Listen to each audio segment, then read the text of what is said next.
Hali bozorga chiqmagan, uydan sotiladigan arzonroq egadan Nexia so'ragan akalarimiz uchun ko'ramiz.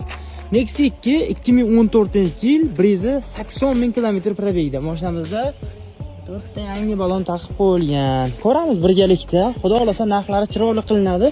Savdosi bor, aytilgan narxga sotilmaydi. Xo'p, gibrid prostoy varianti, gaz bor mashinada, propan gazi bor. Bu yerda yog'lar alishgan turibdi. 180 ming, shu atrofida probeg. Ishlari o'sha prostoy varianti.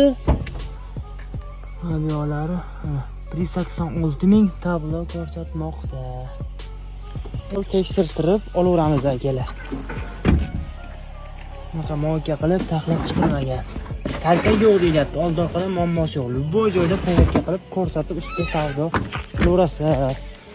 Mana bu yoqda vakuum shunaqa ishi bo'lgan. Buni ham ustasiga ko'rsatib olaverasizlar akalar. Xo'p, mashinamizga ega 60 million narx qo'yapti. Telefon qilib ko'rib, ko'rsatib savdo qilaveramiz. Xudo xolasa kelishtirib beriladi. Narx-nasiya qanaqa? Faqat naqdmi? Naqdga. Davirnos chiqadimi? Davirnos bo'ladi. Ekranda nomerlarni qo'yib qo'yamiz akalar, telefon qilib ko'rib, ko'rsatib olaveramiz. Mashina Kasper yonida turibdi. Telefon qilamiz akalar.